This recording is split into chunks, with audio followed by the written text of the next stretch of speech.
Hello, good morning students. आपण या ठिकाणी परीक्षेमध्ये येणारे जे काय वाक्य असतात ते वाक्य इथे मी लिहिलेले आहेत. त्या वाक्यावर आपण या ठिकाणी चर्चा करूया. आपण आर्टिकलवर आतापर्यंत 2-3 व्हिडिओ तयार केले. पहिला व्हिडिओ होता ए आणि चा उपयोग, दुसरा होता द आर्टिकलचा उपयोग आणि तिसरा उपयोग पाहिला होता झिरो आर्टिकलचा उपयोग. आता आपण ओव्हरऑल ह्यांच्यावर सगळ्यावर काय करूया, आपण हे एक्सरसाइज घेणार आहोत.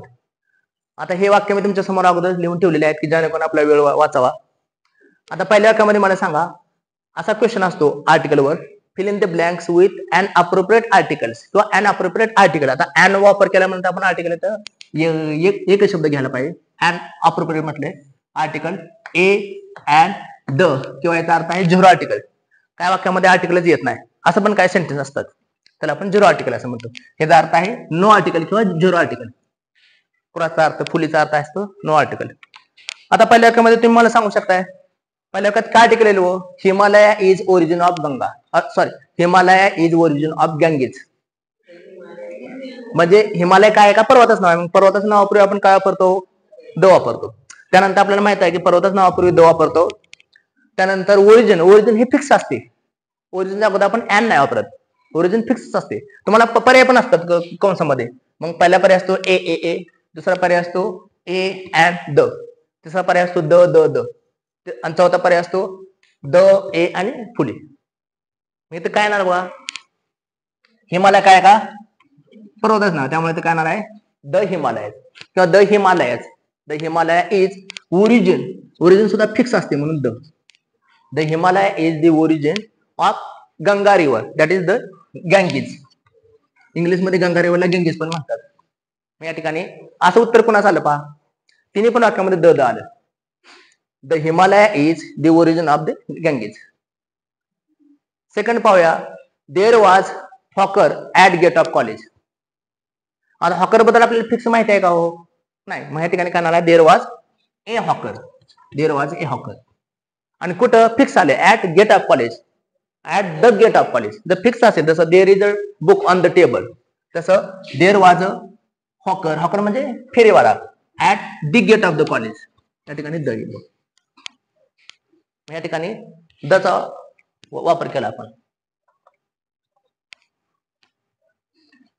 Vanita wanted to be scientist, a scientist, a teacher, a doctor असं म्हणू शकतो आपण.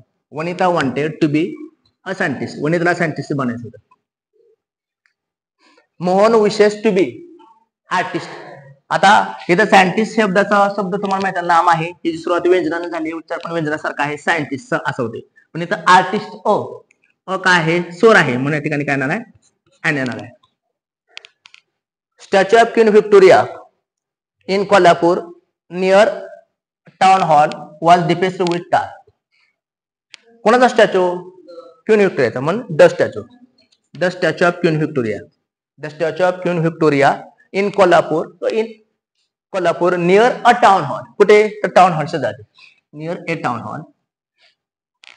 वॉज डिफेस्ड विथ टार. डिफेस्ड म्हणजे त्याला डांबर फासण्यात आलं होतं. व्हिक्टोरिया राणीच्या पुतळ्याला कोल्हापूरमध्ये एकदा डांबर फासण्यात आलं होतं. म्हणजे विथ टार, टार कसलं नाम आहे? पदार्थाचे नाम आहे, मटेरियल नाव आहे. मटेरियल नावाच्या अगोदर आपण आर्टिकल घेतो का? नाही घेत. मग काय आलं? The statue of Queen Victoria in Kolhapur near a town hall was defaced with tar. Gold is a precious metal. हे वाक्य अनेक वेळा परीक्षेत आहेत बघा. Iron is a useful metal, तसं gold is a precious metal. अनेक एक्झाम्पल हे वाक्य येऊन गेलेले आतापर्यंत. काय सांगता येईल मग? गोल्ड, गोल्ड कसलं नाम आहे? पदार्थाचं नाम आहे, मटेरियल नाव नाही. त्याच्या अगोदर आर्टिकल येतं का? नाही. गोल्ड असेल, वॉटर असेल, टी असेल, मिल्क असेल, राईस असेल, इथं आर्टिकल येत नाही. पण कसं आहे, gold is a precious metal. हे कोण असं सांगते? मेटल, एक मेटल आहे आणि प्रेशियस मेटल आहे म्हणून तर ऑइल, इथं oil. Wisdom of Ram surprise the people. नुसतं विजडम असतं आलं नसतं, विजडम, ऑनेस्टी, ब्युटी. पण कोणाचं विजडम? Wisdom of Ram. इथं काय फिक्स आले, म्हणजे या ठिकाणी काय नाही तर सुद्धा दैल. The wisdom of Ram surprise everyone. The wisdom of Ram surprise the people. कोणाला? तर लोकांना. The people, the people. आता तुम्हाला माहित आहे ही इज. आता या शब्दाचा उच्चार कसा होतोय? कसा होतोय? याचा उच्चार होतोय he is a university university university scholar. मग यू हा जर इथं यू असलं, जर अम्ब्रेला असतं तर ॲन आलं असतं, पण इथं यू शब्द आहे म्हणजे उच्चार यू होते म्हणून येते काय आहे ऐन. इथं आपल्या जरा थोडंसं कन्फ्युजन होत असतं. University scholar, university professor. There is a you हे पण फसव वाक्य आहे. इथं सुद्धा विद्यार्थी बरेच वेळा फसतात. आता सुरुवात ह्या शब्दाला कशाने झाली, ए आय ओ यू न. इथं आपल्याला ॲन वाटते, पण याचा उच्चार ई जर असलं, जसं आपण मग उच्चार पाहिला इगलचा वगैरे, तसा याचा उच्चार होत नाही. याचा उच्चार कसा होते पहा, असा उच्चार होते वा यू, ज्याचा अर्थ आहे मेंढी. मग यू हा शब्द काय आहे, स्वर आहे का व्यंजन आहे, व्यंजन आहे, म्हणून या ठिकाणी काय येणार आहे ऐन. आय सॉ, हा खाली आलेच बघा शब्द, I saw eagle in the sky किंवा I saw eagle in the sky. इथे काय येणार बघा, आय सॉ अँड इगल, कारण हिचा उच्चार कसा होतोय ए ई आय ओ यू. हे जे स्वर आहेत ए ई आय ओ यू ह्याप्रमाणे याचा उच्चार होत असेल तर ते स्वराप्रमाणे उच्चार होईल. मग आय सॉ काय येणार आहे, अन eagle. I saw an eagle in कुठे, in the sky. The sky, the earth, the moon, या ठिकाणी द येतं, in the sky. Kalidas was Shakespeare of India. हे हा एक नियम आपला तुम्हाला सांगायचं राहिलं तर, Kalidas was Shakespeare of India. जर एखाद्या विशेष नामाचा वापर सामान्य नामासारखा किंवा उपाधी म्हणून झाले असेल तर त्यापूर्वी द येतं. म्हणजे या ठिकाणी काय येणार आहे, Kalidas was the Shakespeare of India.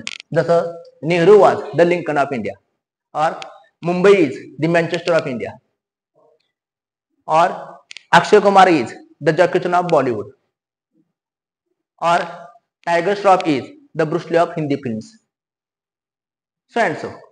त्या ठिकाणी आपण इथे म्हणू शकतो. आता आणखीन एक वाक्य आहे, झिरो आर्टिकल मधला नियम आहे, जर संपूर्ण मानवजातीचा उल्लेख आला असेल तर तिथं आर्टिकल वापरायचं नाही.